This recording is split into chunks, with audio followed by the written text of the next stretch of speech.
Hello, my name is Mateusz Mazzini and I'm broadcasting directly from Impact CEE in Poznań for TVP World Talks.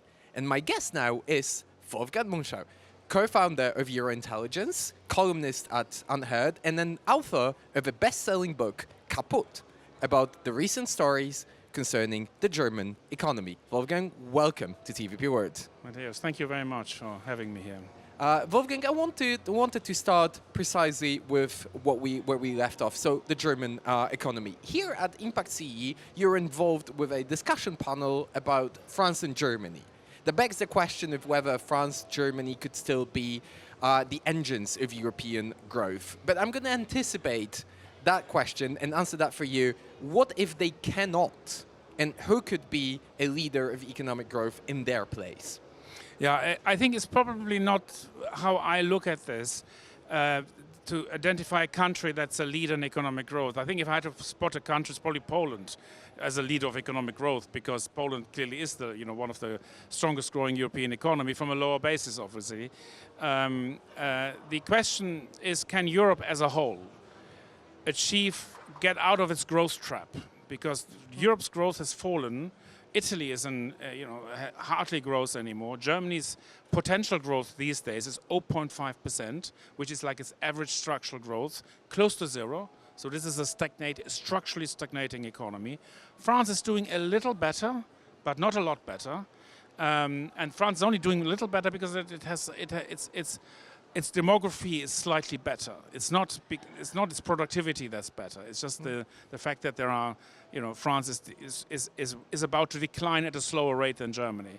So they're all having the same problem. These are economies that have not invested sufficiently in 21st century technologies. We are behind in many, many key areas like the digitalization, AI, crypto, and that's because we have over-regulated those sectors, because we didn't want to do this.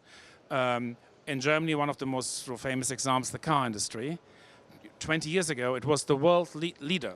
The German cars were arguably the best cars in the world. Today, that's no longer the case. Maybe the last generation of the fuel-driven cars are still at the top, but the next generation, the electric cars, Germany isn't anywhere. Germany is not the leader in batteries. Germany is not the leader in AI. It's not the first self-driving car will not be driven in Germany, or the second. And I have a sense that Germany may actually be one of the last countries in the world to accept self-driving cars. So it's something that happened in German society, that as they entered the 21st century, they kind of try to remain in the old century. They didn't invest in the 21st century. Whatever happened in this century is not really their thing anymore, and that's decline. Decline from a very high level. It's a very rich country. It's not like collapsing. It's stagnating, and it will be in 10 years' time. Germany will still be richer than Poland, but the gap will close over a period of time, and maybe in 25 years' time, the gap will have closed. And the comfort zone will continue to shrink. But I wanted to press you on one thing that you've mentioned, because a lot in your answer seems to echo the conclusions of Mario Draghi's report about the competitiveness of Europe. Draghi puts a lot of blame on regulation, over-regulation, as you said. But is a simple cut of the red tape, a simple deregulation, actually the answer to unleash the European growth potential? No, not a simple cut in bureaucracy. And in any case, the problem isn't bureaucracy. The problem is the rules behind it, the laws. So it's not about the laws or the mindset. Both. We have now the European Commission wants to reduce the number of forms that people have to fill out. That's not going to solve the problem. What will need to happen? There are quite a few things that will need to happen. Deregulation is one thing, but also a completely different attitude towards finance. One of the reasons why Germany is not investing, the German private sector is not investing, is because the banking sector supports existing companies more than new companies. This is what banks do. Banks lend against collateral. Banks don't lend to young entrepreneurs. Germany doesn't have a domestic venture capital industry of large size. They have a few companies, but it's not a big thing. It doesn't have a private equity culture. Europe doesn't have a capital markets union. These are the things that need to happen. Should it have one? Of course, but it would require that our banks are essentially broken. And there's nothing you can do. You're not going to have a capital markets union with our banks, because our banks are strong. Our banks have the savings. You need to break the link between member states and banks, and between individual savers and the banks. So you need to give savers the ability to save into the capital markets union. So European savings need to be regurgitated in Europe, not in member states. This is a huge reform of the kind that is beyond what anybody in Brussels discusses. But how does one come about doing this? Because you've mentioned a lot of things of great caliber that would have to happen for the capital markets union actually to materialize. But also, at the same time, I'm under the impression that it is the one thing that could potentially save the Eurozone economy. So where to put the trigger? Yeah, I think you're right. I think if we're talking about the one thing that can do it, I would say bureaucracy, yeah, that's important, but the one thing that can actually do the heavy lifting, as they say, that's the capital markets union. But a capital markets union, if you look at America, which has a capital markets union, the reason America has a capital markets union is not only because it's big, it has a capital markets union because it has US treasuries. So you need a fiscal union for capital markets union to be successful, because investors want to know where their money is. They want to know what backs the money. So in the United States, the treasury market is really important for the general capital market, and the treasury market is backed by a central bank. So you have and a government. So you have a sovereign state. So we're not just talking about a little project. We're talking about a layer of a fiscal union, as part of which the capital markets union would be the main element, but it would be a political union. But isn't now the right moment to actually do it, especially given Trump's return to the White House, yes, the tariff war, but the chaos, the absolute unraveling of the international economic order and weakening of the dollar? Isn't that a golden opportunity for euro to actually become the credible, perhaps second most important reserve currency of the world? Well, it's already the second most important reserve currency. The question people might ask whether it could be the most important reserve currency. Again, that requires different ways of doing this. We need a political union. We need a Eurobond. It cannot happen without a Eurobond, because you're not becoming a reserve currency. People have to invest in something. What are they going to invest in? German bonds, Italian bonds, French bonds? Is that that's not going to be the way it works.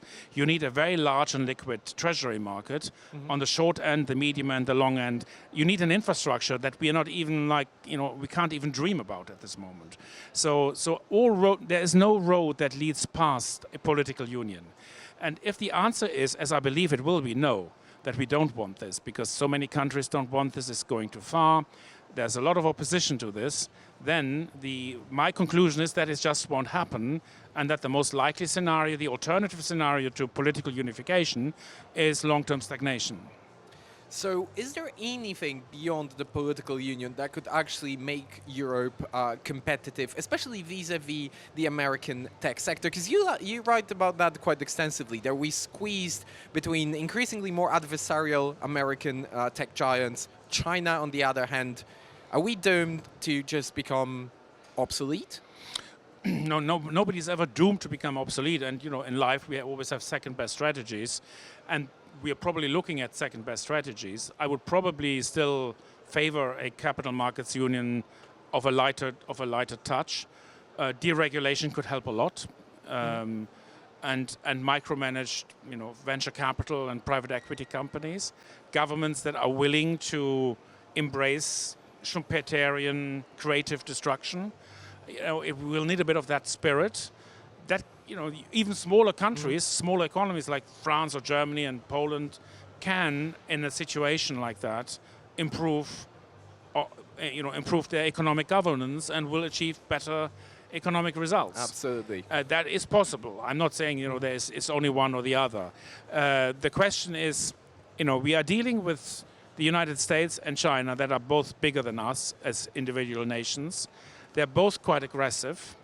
They both have a stake in the digital world that we have failed to carve out. And in order to carve out the stake takes a lot of money. The investments in AI are enormous. The European Commission can't do anything. The Commission doesn't have the money. So where's the money going to come from? So that's why I believe that the political union is the best way to do this, because that's the way we can raise the money.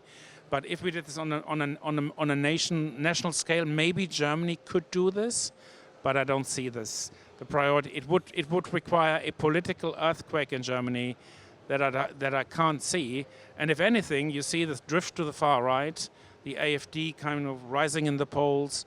They're not going to do this. They are even older than the current people, a lot. I mean, they like the old industrial. They want to go back to Nord Stream 2, the Russian pipeline. And manufacturing and great industries. Absolutely, they like steel and coal and chimneys and all the stuff, all the old stuff. They haven't got an idea of the modernization, and there isn't. Maybe the Friedrich Merz understands. During the election campaign, Merz actually mentioned that the German economic model was kaput. Quoting you. Well, he didn't quote me, but he was saying the same thing. He may have quoted me, but I don't think he did quote me. But he was saying the same thing. So he was saying it was broken. I'm not saying Germany is broken. Kaput does not refer to Germany. It refers to the model, the economic model. And that model is indeed broken, but to reinvent it is very difficult. He doesn't do it at the moment. His government doesn't have the willpower, the majority for that. So we are not going to see this in the next 4 years. And beyond that, it's very hard to predict. Advocating for greater positive disruption in European economies, Wolfgang Münchau, co-founder of Eurointelligence, columnist at Unheard, and author of Kaput, the story of German economy, was our guest on TVP World. Thank you very much. Thank you. And thank you for being with us for yet another interview directly from Impact CE at TVP World Talks.